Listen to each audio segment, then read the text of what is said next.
Every time a player retires or a team disbands, the price will spike as many people start investing in that player's autograph or the team's logo.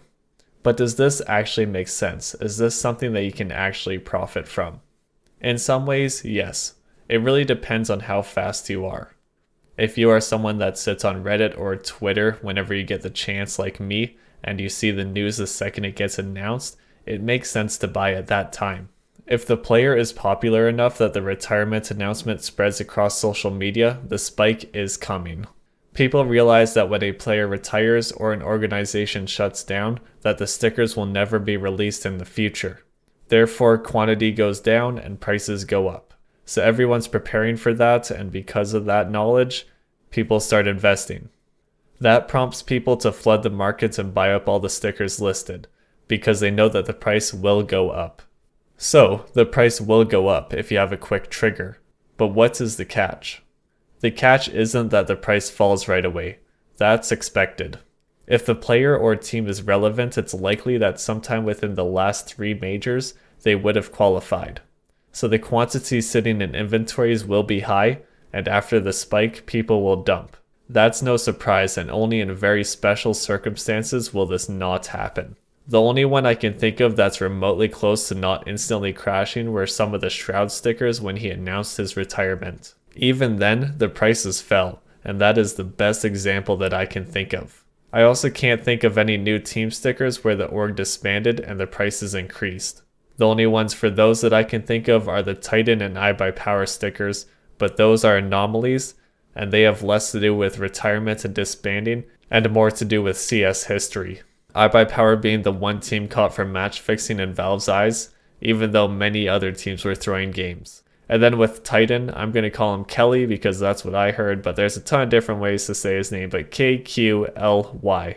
He was the highest profile cheater to be caught in CSGO, and Titan had trouble making ends meet and disbanded due to lack of funding from what I know. Besides those exceptions, there's many other examples where the price for these items will spike and fall within that same week. And that's what we should be expecting during normal circumstances. It's how the market works, and it's how it always will work. What needs to be considered is the long term for these stickers. If a player announces retirement or a team announces that they are shutting down operations, and you do not sell at the spike, that's when you could be getting into some trouble. I see it way more than I would like, where someone buys up a large quantity of the said item, and at a really good price, but then he just holds onto it past the spike, assuming that it will gradually go up after the dip. Unfortunately, with many retired players, unless they find themselves in other relevant positions like a content creator or a desk talent, quite often the prices will stagnate for a very long time. Examples of this would be some of the older Flipside players like Blade, World Edit, those guys, or some of the Dignitas players that don't play for top teams anymore, and many other examples. The best way to prove my points would be to take a look at Cologne 2015 player autographs, and look at the lowest cost autographs. You will see many retired players or irrelevant players that have never made another major near the bottom. Just because they've never gotten another major sticker doesn't mean that the stickers have gone up in price. You actually have to have value for the stickers to go up in price. Some random pro that somehow lucked his way into the major back in 2015 is not going to get nearly as much hype and nearly as much rise in the market as a new player that is consistently the best, like Simple or Zywoo. And with teams shutting down, I would say the most recent example of this would be Dream Eaters after Berlin 2019. Luckily, it was before the Rio Major was postponed. But if the shutdown was announced when the major was postponed, the prices would have skyrocketed and crashed really hard. Even now, Dream Eater stickers are one of the cheapest from Berlin 2019. If it was really all about not having another sticker in the game, Dream Eater stickers should be worth way more. But you actually have to have a fan base, you actually have to have value. If the retired player or brand doesn't have value in the scene, the interest will dwindle and the returns won't be nearly as high as they may seem.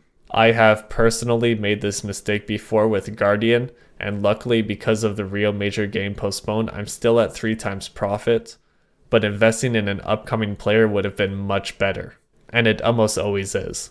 If you are someone that frequently watches Pro CS, use your knowledge to decide who is the best choice. If you see lots of potential in one player, or maybe a team is starting to get things together, consider taking a risk.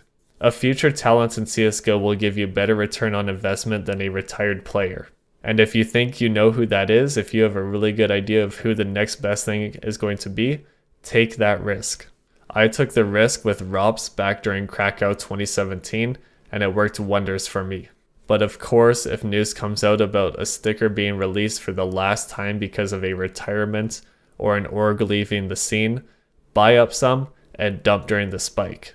But I would be hesitant to hold for a long-term opportunity. Those are my thoughts on investing on retired players. I think it could work, but not all the time. If you enjoyed the video, like and subscribe, the usual. And just so you know, on Twitter, I will be holding an event at some point. I have to sell a few more items, but I'm basically going to have you guys spending money for me. And I want to do some polls on Twitter, and it's going to be like a weekly thing. So if you want to follow my Twitter, I will have you guys participating in this event at some point. When I have enough money on my account, I will make a YouTube video for it, but it'd be nice to see some interest in my Twitter first before I go through with this.